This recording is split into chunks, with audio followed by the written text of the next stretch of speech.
नमस्कार दोस्तों, बाबू शोभाराम राजकीय कला महाविद्यालय अलवर की ऑनलाइन कक्षाओं में आपका स्वागत है। मैं सुंदर बसवाल, सहायक आचार्य इतिहास कला संस्कृति विभाग, आज आपसे चर्चा करूंगा प्राचीन भारत का इतिहास। उसमें हमारा आज का टॉपिक है मगध महाजनपद के उदय के कारण। दोस्तों, हमने पिछली कक्षा में आपसे चर्चा की थी उत्तर वैदिक सभ्यता पर।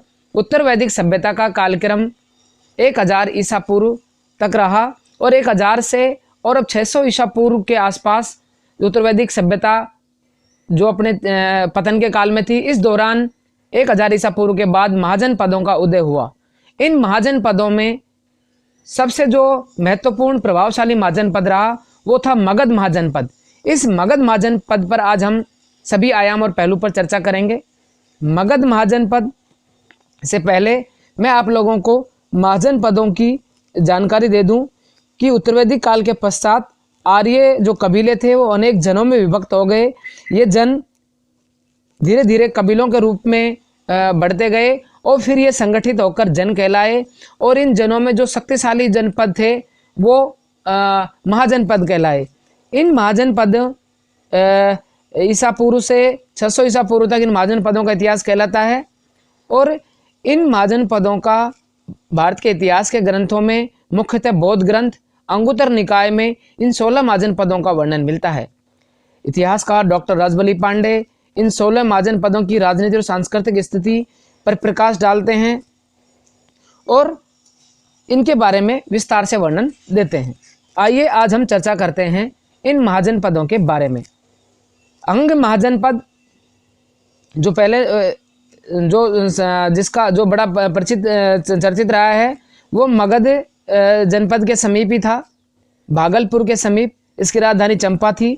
दूसरा महाजनपद मगध जो बिहार और गंगा नदी के आसपास का भाग था और इसकी राजधानी राजगृह, फिर गिरिव्रज और बाद में पाटलिपुत्र रही। काशी महाजनपद उत्तर प्रदेश में था, इसकी राजधानी वाराणसी। कौशल महाजनपद और इसकी राजधानी श्रावस्ती थी। वज्जी जनपद ये गणराज्य था और इसकी राजधानी वैशाली थी। मल्ल महाजनपद ये उत्तर प्रदेश के आसपास महाभारतकालीन नगर था, इसकी राजधानी कुशीनगर थी। चेदी महाजनपद मध्य प्रदेश में था, इसकी राजधानी शक्तिमती थी। वत्स महाजनपद इसकी राजधानी कौशाम्बी थी, ये मध्य प्रदेश में था।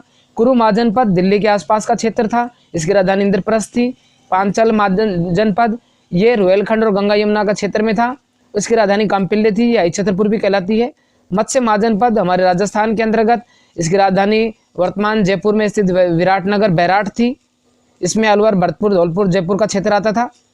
इसके साथ ही सूरसेन मथुरा राज्य से हमारे भरतपुर का क्षेत्र भी आता था, इसकी राजधानी मथुरा थी। इसके अलावा अवंती महाजनपद जिसकी राजधानी महिष्मती थी, ये मध्य प्रदेश के आसपास क्षेत्र कहलाता था। गंधार महाजनपद ये अफगानिस्तान पाकिस्तान की सीमा पर स्थित वर्तमान अफगानिस्तान में गंधार प्रदेश का वो था, इसकी राजधानी तक्षशिला थी। कंबोज महाजनपद कश्मीर के आसपास क्षेत्र था। अस्मक महाजनपद जिसकी जो गोदावरी नदी के आसपास था, जिसकी राजधानी पोतन थी। इस तरह हमने आपको 16 महाजनपदों से परिचय कराया। इन 16 महाजनपदों के बाद में अब हमारे पास आता है कि इन महाजनपदों में दो प्रकार की व्यवस्था थी, एक तो राजतंत्रीय और गणतंत्रीय।